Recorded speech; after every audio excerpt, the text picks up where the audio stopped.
Is it? Ooh, his toenail fell off too. Mine are waiting to fall off. I have to wait. You ready? Yeah. Did yours fall off? I have to wait 10 seconds to make sure it actually works. Chill. Okay, go ahead, Shane. Like growing and doing push-ups. Alright, so the first thing we're going to talk about, hey Jacob, by the way. Hi, Bob. Alright, so the first thing we're going to talk about is the kind of transition or like the differences between being an RD and being an RA, because they are extremely different. I mean, you obviously take a lot of skills that you use as being an RA and you kind of build on those and then learn some new ones as an RD. So we're going to start off with the differences, and I feel like a lot of the things that you're going to like be faced with as an RD you might not have thought of, and what the job all entails is kind of overlooked. Like you think like, I'm just going to be an RD, but there's a lot of things that you are going to have to learn and whatnot. So I mean, it's almost a new job. You're going to be a manager now, so you're managing a bunch of people, and you weren't before you had like your residents, but you weren't like their manager. So now you're actually looking over staff, and you're the leader, which the leadership things we talked about, and Julia's going to talk about it in a different one, so I'm not going to like go nuts about it.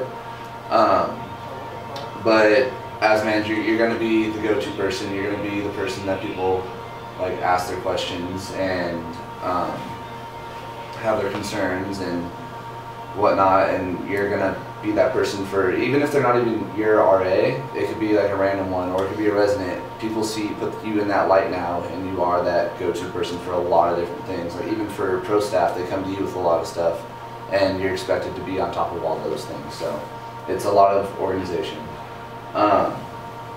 You have to do a lot more of taking initiative, because now you're kind of working on your own time in a way. At least a lot of the time, you have to map out your own schedule, and you're not working the desk anymore. You're not doing like that stuff. All the stuff you do is kind of like, you could be doing your work at 10 o'clock at night. Like it's kind of, but you have to be on top of that, and you have to be the person who gets things going. Like you're obviously leading everybody, so you have to be the person who's going to be in charge and taking the initiative in certain situations. And okay, so you must be able to kind of solve a problem even if you don't know how to solve the problem necessarily, because necessarily you are that go-to person, and you are expected to know things, and if things pop up, you kind of have to think on your feet. It's a lot of that. It's not like, oh, I need to ask someone else. Like you are that person that they ask now.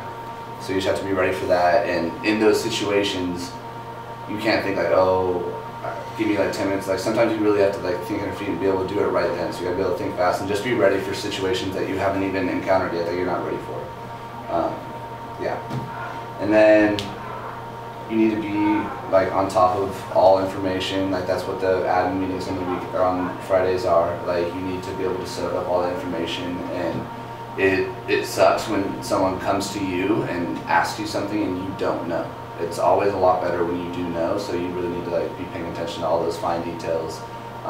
Even if you don't think you even need to know it, soak it up. Like just listen to it. Like always pay attention and know those fine details, because it's always helpful. And if they keep coming to you and asking you questions, like little details, like, oh, what time is this happening? When are we doing? Like, where is this going to be?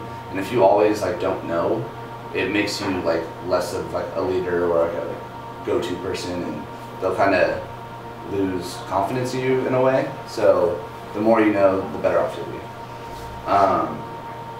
So another difference is the amount of meetings that you're going to be going to, which kind of goes along with all the information you're going to need to know. There's tons of meetings. Like we have the Friday meetings with all pro staff. We have meetings, us four and Anna, so 4 RDs and Anna. So you guys will meet usually once a week. Then you'll have your one-on-one with, if Anna's in charge of you or whoever they hire as whatever, someone's going to be in charge of you, and you're going to have one-on-ones with them like once a week, once every 2 weeks, somewhere in there. And then you're going to have lots of meetings like with individual RAs if a problem pops up, or if they want to talk to you. Like you're going to have just a lot of like times that you have to set where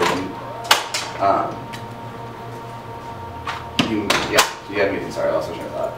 I think it's about all the meetings we have, like 3 a week. and then depending if anything else pops up. So yeah, and then when you are at those meetings, so when you're at the admin meeting, try your best to like contribute and like whatnot. It helps you. It helps you also pay attention. Because if you're just sitting there not talking, or like not paying, yeah, if you're not talking, then it's a lot easier to get distracted and not really pay attention. So the more you contribute and whatnot, it will help you pay attention. Kind of already touched on this, the whole independence thing. You work on your own time now, so it's a lot of organization. Yeah.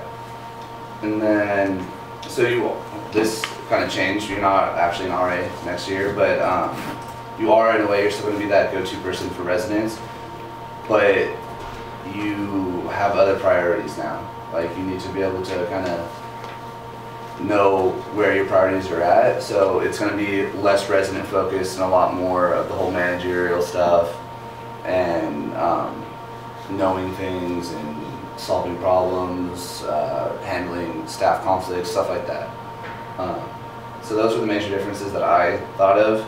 And a lot of these things, like, I kind of just scratched the surface on because there are other categories we're going to be talking about, like leadership and organization, time management, accountability, stuff like that.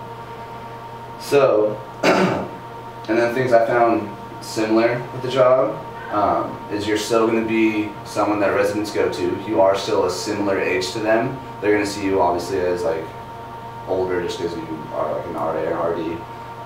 But you're still going to be someone that they can relate to, and I feel like they have an easier time talking to you. So if like you're at the desk and a resident comes talking about a roommate conflict they had, and you're there, it's really nice to be able to say like, hey, I'm a residence director here. Why don't you come back? I'll talk to you. And they feel also that you're like kind of going above and beyond, like, oh, a director, like they see you, they put you in that higher light, and they enjoy having that conversation with you, and they really appreciate it. Every single time I've had a conversation with someone, just like randomly that I just came across, it's really, like, I feel like they're extremely happy with that. So you're still going to be that person for them. You're still building community, you're still getting to know residents as best you can. It's going to be tough if you don't actually have residents next year, but you're still going to try and do your best to get to know people. You'll definitely know people through your hearings. I've met a lot of people who I say hey to and I'm friends with, actually met through hearings. So you are still going to be like building community. You still should be going to programs if you can, helping out with them, and suggesting them to RAs and stuff. And then you're still going to be the leader for residents and for staff. And that is something extremely important because residents may not even know that you're an RD a lot of the time. They'll maybe think that you're still an RA because you're like the age you are and your staff. So they'll assume like you're an RA. And so you're still going to be that role model. You're still going to be that, like the example. So, yeah. And that goes with a lot of accountability, which we'll talk about later. So, Jane? So where it says no programs with no and then inverted commas, what is? Basically, like, you aren't required to do programs, but that doesn't mean you can't do them. Oh, okay. So, like Greg did the blood drive. That was a program. We do the trial team, which is, I guess it's a program. So yeah, it's not like you don't have to do programs, but if you can, it's always nice. Yeah. And I thought, especially like Greg at the beginning of the year, like doing the food, what do you do? Taste of IV, that like helps RAs kind of get a feel of what a program's supposed to be. Yeah, exactly. Like, all the work it takes. Yeah, and it helps you meet residents, so that's always good. You guys will be in charge of TSO next year, so that's going to be one of those positive experiences that we place you in to meet residents, because we understand that it's normally a negative experience, which can be turned into a positive experience when you're meeting residents through hearings, but initially their thought process is that negative instead of the positive. Yeah, and it's almost like, to an extent, you have no residents, but on the flip side, you actually have an entire building of residents. Like, you're running that building, those are all yours. So you don't need to know them as in depth as the RAs know their floors, but I mean, it would be helpful for you as well as just a good experience to really try and branch out and get as many residents to know you or to You'll likely deal with a lot of sweet man agreements that are people you've never met before. I definitely have people who, like, it doesn't matter as long if they're at the building, or even if you're at Del Norte and there's a sweet, like if there's an issue, like you're gonna be that person. Like you're always an option to go to, no matter what.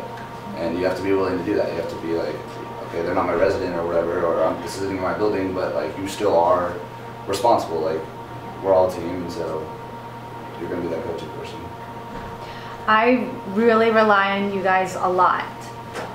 It may change next year with us having an additional person, but the way the setup is right now, I know that I can call any one of the RDs and ask them a question, and if they don't know, and it's okay to say, I don't know, I haven't heard about that, I'm gonna check into it, and then they get back to me later that day. That's fine. Sometimes you aren't gonna know the answer, and you're gonna have to do a little research, and that's okay. And then I'll be talking to Dave or Ben or Laura and say, I checked in with Shane and he wasn't sure about the situation, but he's checking into it and he's getting back to me later. As soon as I know, I'll let you know. But we are in constant, all four of us are in constant communication. And we're always on the same page. We're making sure that we know what's going on within the buildings. And right now, not so much as before, because these guys are really independent, so I know I can let them loose, and I know that things are going to get done, but there's probably not a day that goes by that I'm either emailing, texting, or calling one of them. And that's the same, that's going to be the huge difference with you guys next year is you weren't reporting directly to me, you're reporting to them. So you can't seem like you're bugging me, so to say, because you're not. I would rather them over ask or over email or over bug than not at all. So you really